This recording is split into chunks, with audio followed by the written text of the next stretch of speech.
ये मिल रहा है 78 रुपीज़ के अंदर, ठीक है जी। तो अब इसकी मज़ीद अगर आपने कोई डिटेल स्टडी करनी है कंपनी को, तो आप इसके ऊपर ही क्लिक करें 00, ठीक है। यहाँ पे नीचे है ये रिसर्च, ठीक है। समरी पहले आपने देख ली क्या था, अब रिसर्च पे आप क्लिक करते हैं तो इसमें कंपनी की डिटेल्स जो हैं वो ओपन हो जाएंगी। तो ये BMA ट्रेड जो है उनकी वेबसाइट पे ये हमें ले गया, ठीक है।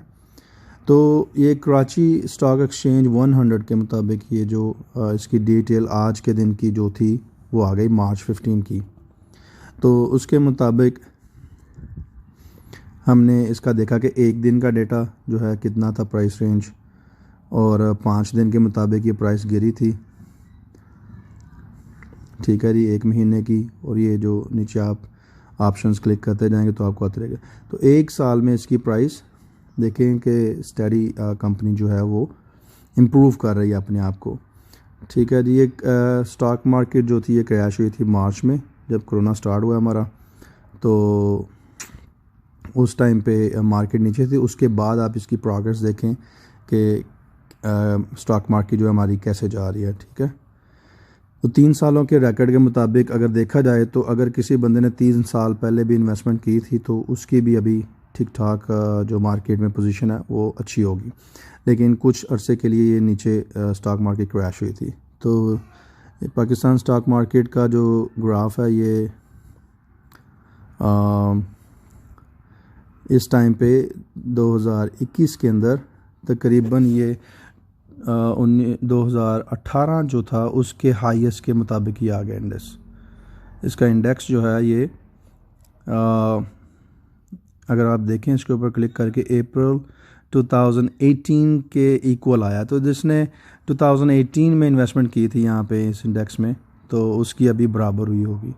तो जिसने आप कह लें कि 2020 में इन्वेस्टमेंट की थी तो उसकी इन्वेस्टमेंट उसने की थी यहाँ पे आप देखें अगर तो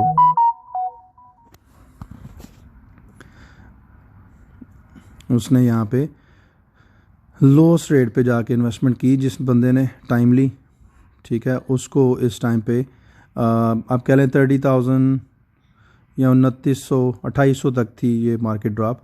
तो 2800 से लेके अभी तक इसके अंदर ऑलमोस्ट ये 44,000 तक जो है इंडेक्स ये आ चुका है हमारा।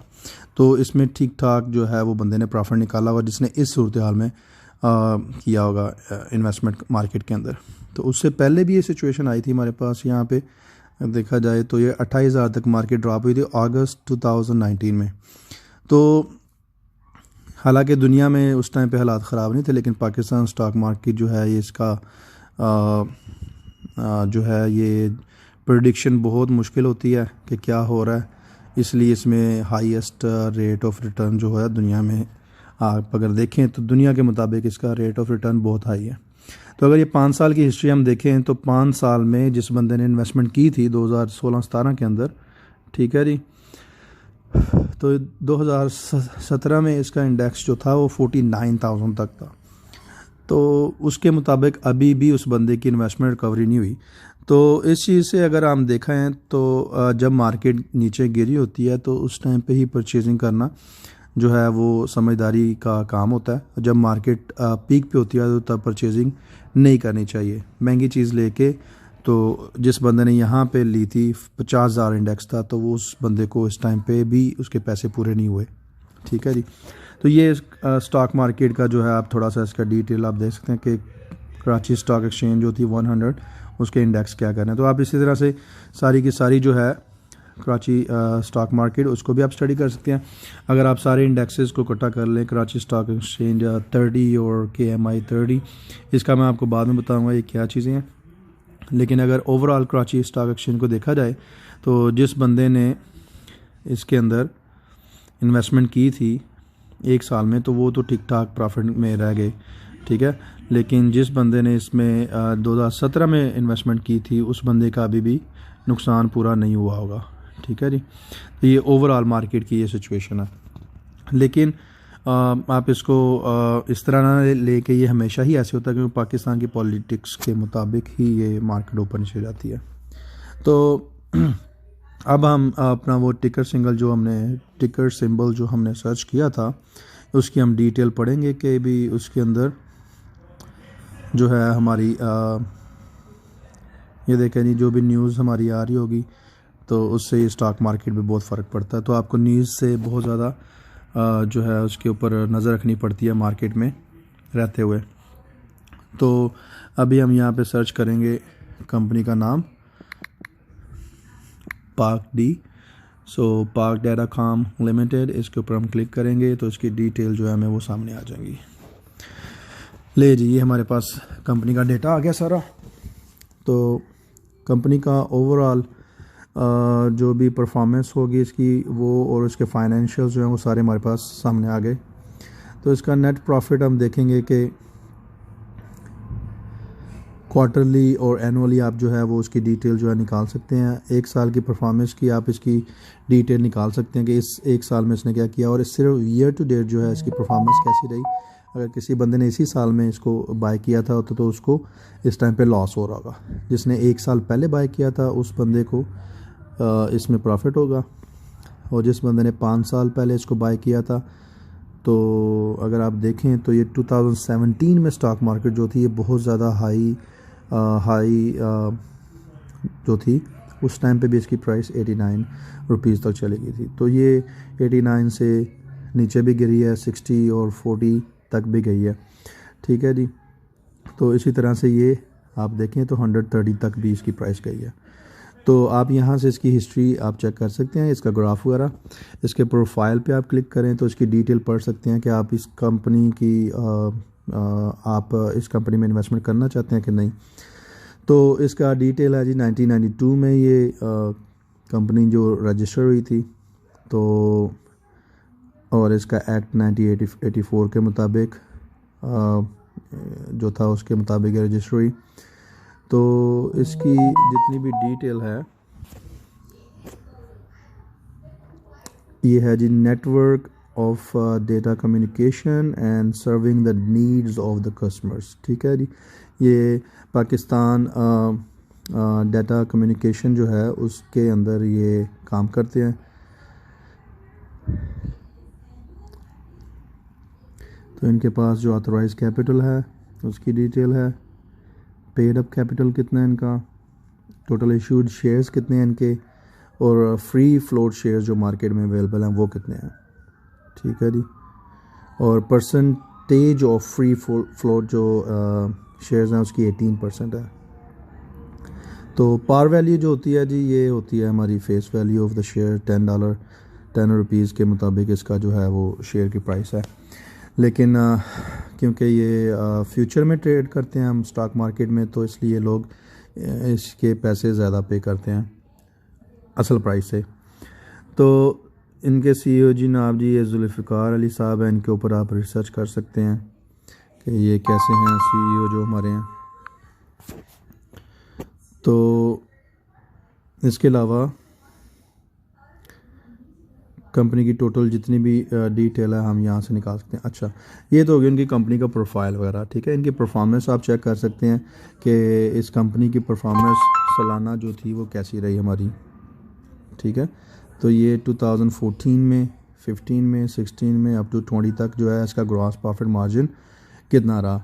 ठीक है, तो अगर आप देखें इसका हिस्ट्री तो 2014 में इसकी ग्रॉस प्रॉफिट जो मार्जिन था वो हमारा था 27 रुपीज़, सॉरी इसकी परसेंटेज 27%, फिर 31%, और फिर ये 16 में कम हो गया, 24, 17 में और कम हो गया, 18 में और कम हो गया। सो इसकी परफॉर्मेंस नीचे को गई 15, 16, 17 में, इसलिए इसकी प्राइस नीचे गिर गई थी। तो 17 में इवन के स्टॉक मार्केट बहुत हाई पीक पे थी, इनका शेयर प्राइस जो था 89 और 90 रुपीज़ की रेंज में था, लेकिन फिर भी इनकी परफॉर्मेंस ईयर टू ईयर जो थी ये नीचे जा रही थी। तो 18 में इनका जो है वो लॉस गया है 18.67%, जो ग्रॉस प्रॉफिट मार्जिन है इनका, कि जो भी चीज़ बेचते हैं उसके ऊपर प्रॉफिट कितने परसेंट को आ रहा था। ठीक है जी। तो 2019 में इनकी परफॉर्मेंस थोड़ी सी बेहतर हुई, सो एकदम इन्होंने जंप किया 2019 में 57% पे, जो कि 2016 की जो थी वो उसके मुताबिक थी। लेकिन क्योंकि 2018 में इनकी परफॉर्मेंस 18.67 से एकदम जंप की, तो ये कम अज़ कम 30% ग्रोथ हुई उनके प्रॉफिट मार्जिन में, तो इसलिए इनकी शेयर प्राइस ऊपर चली गई।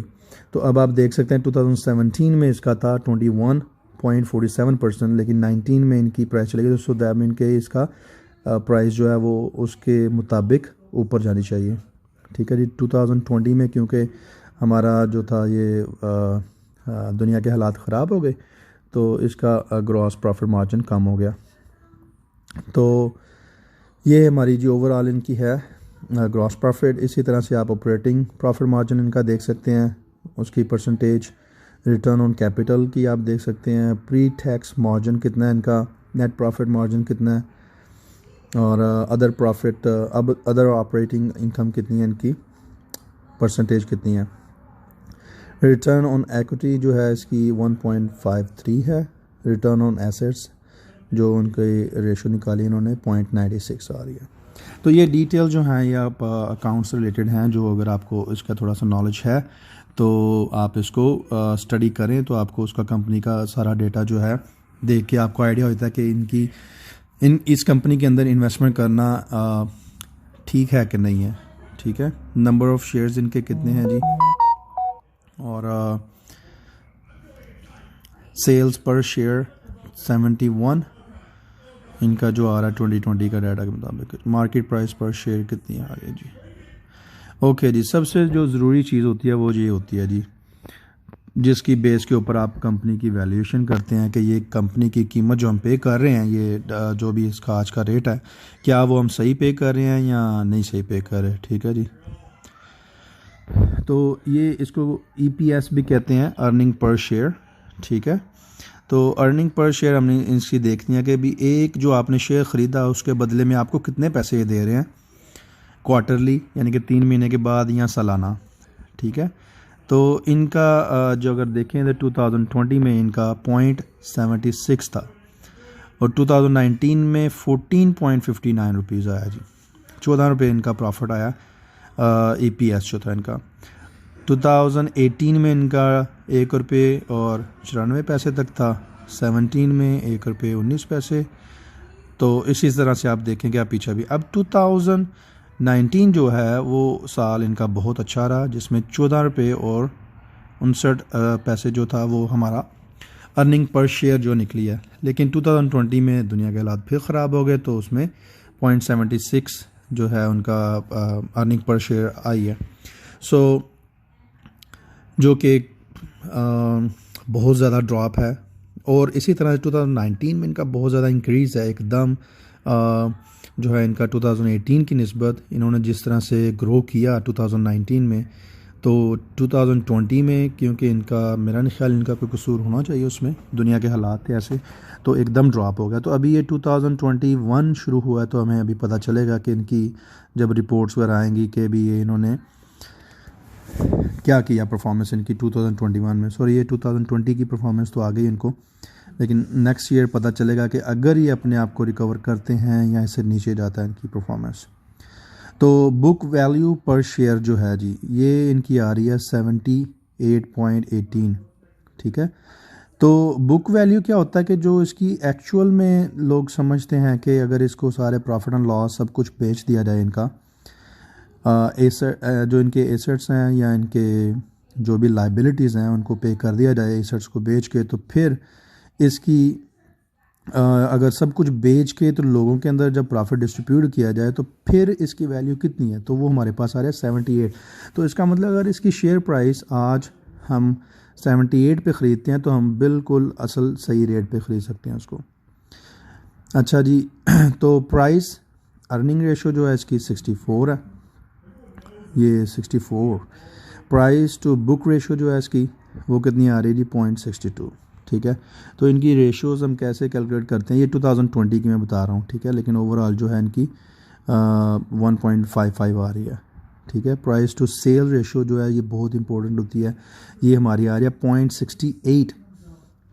तो ये बहुत यानी कि अगर देखा जाए तो इसको आप कंपेयर कर सकते हैं सेम टू सेम अगर ऐसी ही कोई कंपनी जो उनका बिज़नेस स्ट्रक्चर हो तो उसके साथ कंपेयर करें तो मेरा ख्याल है अगर ये बिलो 1 है प्राइस टू सेल रेशो तो ये आपकी बहुत अच्छी एक रेशो होती है, क्योंकि ये इस तरह से होता है कि अगर आप जितने पैसे इसके पे कर रहे हैं उतनी रिकवरी जो है आपको सेल जो है वो साल में कर देती हैं। ठीक है, तो ये इस तरह से है, इसकी मैं डिटेल आपको बाद में भी समझाऊंगा।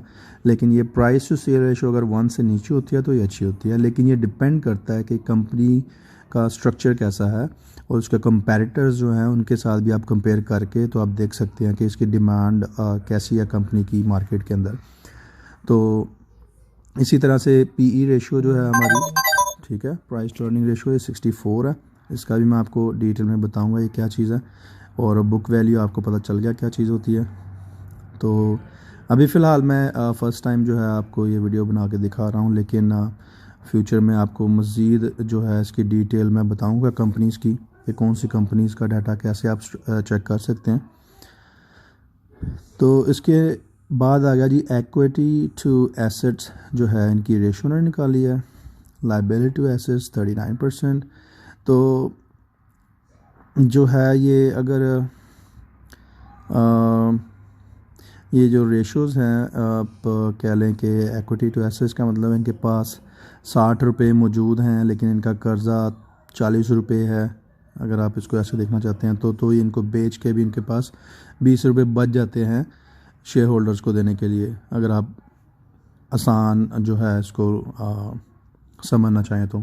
इक्विटी टू एसेट रेशो जो है इसका मतलब ये होता है। तो इसके अलावा जी हमारे पास वर्किंग कैपिटल कितना है उसकी डिटेल यहाँ पे आ गई, और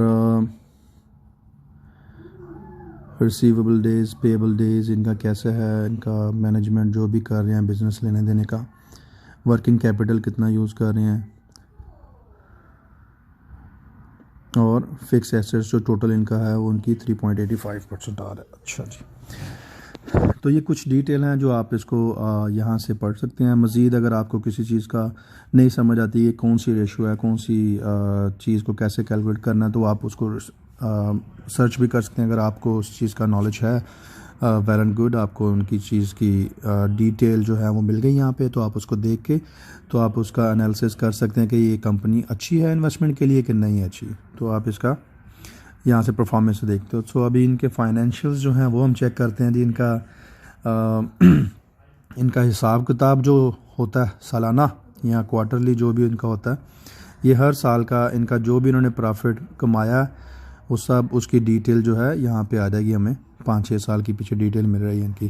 ठीक है, अच्छा जी, तो इसमें कॉस्ट ऑफ सेल्स जो है, पहले सेल्स कितनी आई हैं इनकी। सबसे पहले जो चीज़ें इन्होंने बेची हैं वो 766,044 जो है इनकी आई है जी ये ओवरऑल। तो 2020 में 770 तक आई थी इनकी सेल।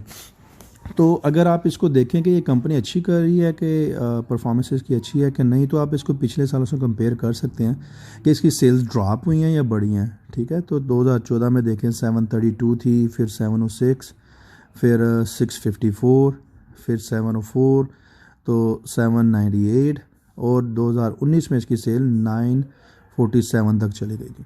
ठीक है जी, बाकी नंबर हम राउंड कर रहे हैं। तो अब 770 ये 2020 में थी इसकी, यानी कि अगर 770 इनकी 2020 में आई है तो इसका मतलब है इनकी एवरेज तकरीबन यही थी सेल 798 और 700 प्लस थी, तो तकरीबन वही थी। तो इसमें इन्होंने 770 जो है इनकी सेल 2020 की आई है, 2019 में 947 थी, जो कि इंक्रीज़ हो गई। सो उसके पीछे अगर देखें आप तो 2015 में 14 से 15 में कम हुई थी, लेकिन 15 के बाद 16 में इनकी सेल्स बढ़ गई, फिर 17 में और बढ़ गई, 18 में और बढ़ गई, 19 में। तो इनकी परफॉर्मेंस अच्छी जा रही थी, लेकिन एकदम जब हालात चेंज हुए तो इनकी परफॉर्मेंस थोड़ी सी नीचे आ गई, सेल्स थोड़ी सी कम हो गई। तो 170-80 जो था उनका फ़र्क पड़ा उनका। तो इसी तरह से कॉस्ट ऑफ सेल्स, चीज़ों को बेचने के लिए कितना ख़र्चा हुआ, तो जो भी उनकी टोटल एक्सपेंसेस हुए वो उन्होंने निकाल दिए यहाँ से। तो उसके मुताबिक नीचे हमारे पास आ जाता है ग्रॉस प्रॉफिट। तो ये हमारी बैलेंस शीट हम देख रहे हैं जी। तो ग्रॉस प्रॉफिट में हम देख सकते हैं कि ओवरऑल इनको प्रॉफिट कितना हुआ, ठीक है जी, कि चीज़ों को बेचने के लिए जो भी अखराजात इनके हुए, तो उसके मुताबिक इनका प्रॉफिट देखते हैं ओवरऑल। पहले 202 था, फिर 219, और उसके बाद इनका प्रॉफिट जो था 2016 में 160, ठीक है जी। 2017 में इनका प्रॉफिट 151 हो गया, और 2018 में इनका प्रॉफिट 148 हो गया। सो अगर आप देखें तो इनकी सेल्स बढ़ रही हैं ऊपर, ठीक है, लेकिन इनका प्रॉफिट, ग्रॉस प्रॉफिट जो है वो कम हो रहा है, ठीक है। तो इनके जो ऑपरेटिंग एक्सपेंस थे वो इंक्रीज़ हो गए। अगर आप ये देखें कॉस्ट ऑफ सेल्स, तो इनकी आप देखेंगे कि भी 2014 के अंदर 529 थी, 487 होगी 2015 में, तो 16 के अंदर 494, और फिर 553, और 649, फिर 714। तो इनकी ये जो एक्सपेंसेस हैं ये इंक्रीज़ हो रहे हैं और इनका प्रॉफिट कम हो रहा है नीचे आप देखें, ठीक है। यहाँ से आप देख सकते हैं कि इनके प्रॉफिट और लॉस की जो स्टेटमेंट जो भी है इनकी। तो अब उसके बाद ये हमारी आ गई एडमिन फ़ी आ गई, एडमिन एक्सपेंसेस आ गए, मार्केटिंग एक्सपेंसेस जो आ गए। तो इन सब टोटल जो ग्रॉस प्रॉफिट है उसमें से इसको माइनस कर रहे हैं जी। और इसके अलावा कोई अदर सोर्स ऑफ इनकम उन्होंने अगर कोई बनाए थे, कोई इन्वेस्टमेंट की थी, तो वहाँ से इनको ये रिटर्न आई, और इनका प्रॉफिट फ्रॉम ऑपरेशंस टोटल कितना आया वो उन्होंने लिख दिया। तो फाइनेंस कॉस्ट जो है इनकी वो आ गई, प्रॉफिट बिफोर टैक्सेशन कितना आया जी। अब ये सारी दूसरी इनकम इंक्लूड करके, और उसकी फाइनेंशियल कॉस्ट और कॉस्ट ऑफ सेल्स जो भी थी उनकी उन्होंने डिडक्शन करके, तो इसके अंदर हमें वो दे दिया प्रॉफिट बिफोर टैक्सेशन। तो टैक्स देने से पहले जी हमारा प्रॉफिट जो है वो सालाना हमने देखना कि उनकी क्या परफॉर्मेंस है, ठीक है।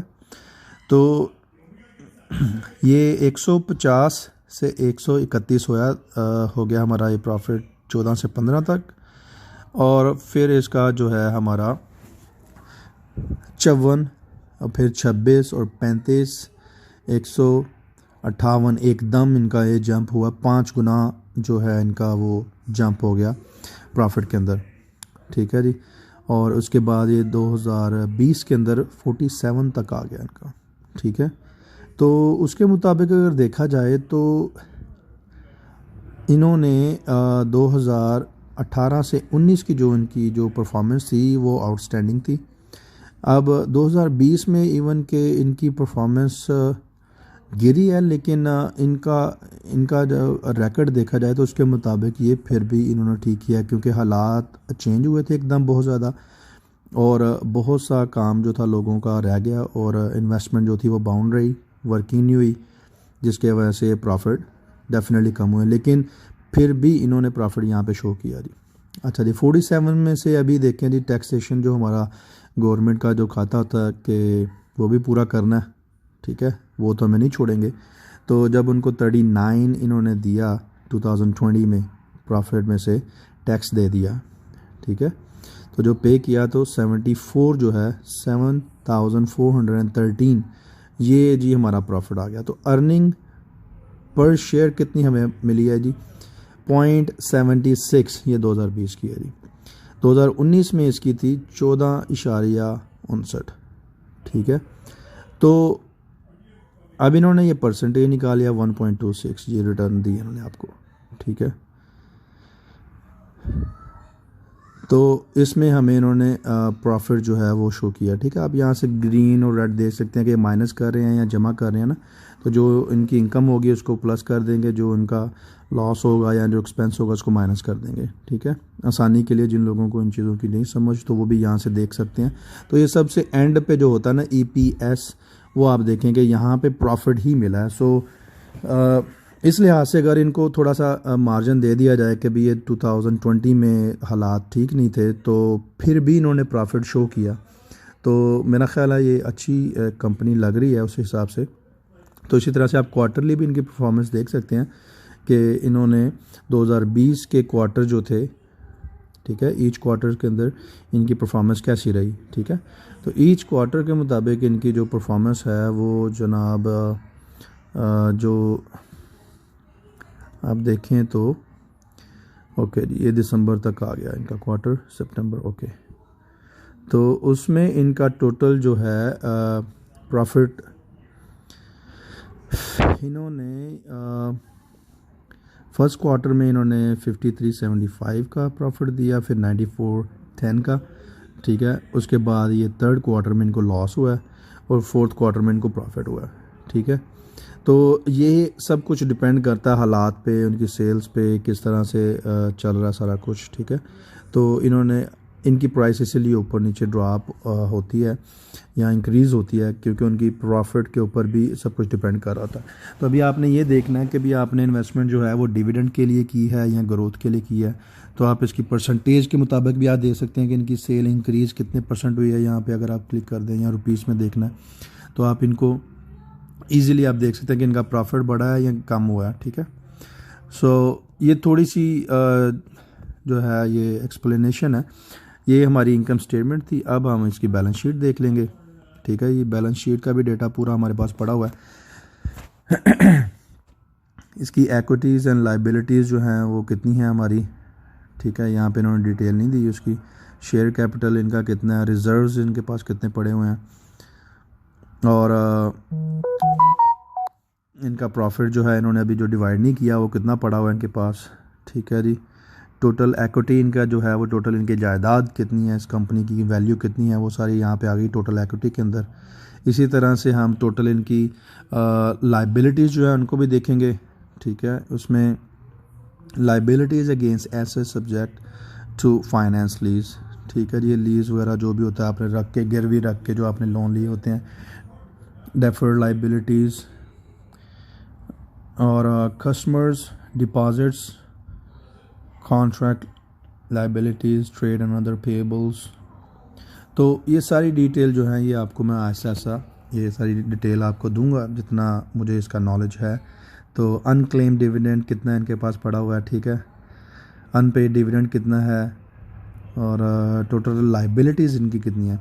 तो ऊपर हमने देखा था टोटल एसेट्स जो थे इनके कितने थे, अभी ये टोटल लाइबिलिटीज़ इनकी कितनी है, ठीक है। इसी तरह से इनका जो प्रॉपर्टी टोटल कितनी है, उनकी वैल्यू कितनी है, उसको भी हम बीच में ऐड कर देंगे उसके अंदर। और ट्रेड डेट इनका कितना है, कॉन्ट्रैक्ट एसेट्स कितने हैं इनके, जो फ्यूचर कॉन्ट्रैक्ट्स होते हैं हमारे, कॉन्ट्रैक्ट वर्क इन प्रोग्रेस कैसा है इनका। इसी तरह से रिसीवेबल्स कैसे हैं इनका, इंटरेस्ट जो ले रहे हैं वो कैसा है इनका, और सारी डिटेल यहाँ पे आपको मिल जाए। Advance tax, short term investments, cash and bank balances इनके कितने हैं, टोटल करंट एसेट्स और टोटल लाइबिलिटीज़, टोटल एसेट्स इनके आगे, ठीक है। ये टोटल जितना भी है आपको यहाँ पे इनकी कंपनी की डिटेल जो है वो सारी क्वार्टरली भी और एनुअली भी जो है आपको पूरी मिल जाएगी यहाँ पे ना, सालाना, ठीक है। तो आप इनको देख सकते हैं कि पिछले साल के निस्बत इस साल में इनकी परफॉर्मेंस कैसी थी, लास्ट ईयर इनकी एसेट्स और लाइबिलिटीज़ कितने थे और अब कितने इनके, तो ये कम हुए हैं या ज़्यादा हुए हैं, आप ये सब कुछ देख सकते हैं यहाँ पे डिटेल में पिछले साल से कंपेयर करके। अगर पिछले साल से इनकी परफॉर्मेंस अच्छी आ रही है तो डेफिनेटली कंपनी कुछ अच्छा कर रही है।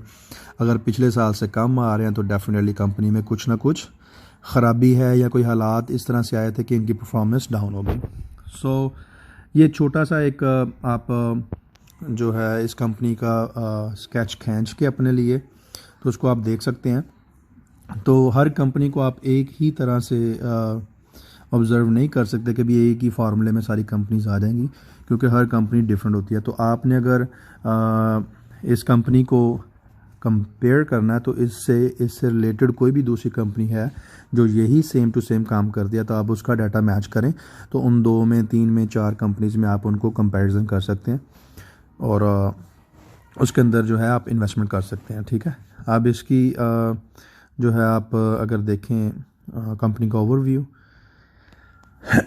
तो इसकी अर्निंग पर शेयर, ये शॉर्टकट वो तो डिटेल थी, यहाँ पे शॉर्टकट भी आप देख के आप समझ सकते हैं। अगर आपको सारी चीज़ों का पता चल गया तो आपकी ग्रोथ इस क्वार्टर में ज़्यादा हुई है, कम हुई है, सेल्स कितनी हुई हैं, अर्निंग पर शेयर कितनी आई है, प्रॉफिट में गई है, लॉस में गई है, टोटल एसेट कितने हैं, लाइबिलिटी कितनी है, सारी डिटेल यहाँ पे क्वार्टरली भी आप इनको ले सकते हैं और एनुअली भी इनकी डिटेल आप क्लिक करके तो सारा ले सकते हैं कि 2019 में इनकी ग्रोथ कैसी थी और तो 2020 में इनकी कैसी है।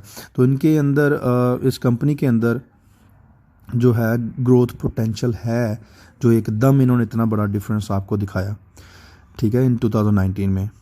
तो उसके मुताबिक जो है ये आप देखें अगर इस कंपनी की रेटिंग, तो मेरा ख्याल है ये अच्छी इन्वेस्टमेंट है। और अगर आप ईयर ओवर ईयर देखें इसके टोटल एसेट्स जो हैं वो इंक्रीज़ हो रहे हैं, 2016 से लेके 2020 तक इनके एसेट्स जो है इंक्रीज़ हो रहे हैं।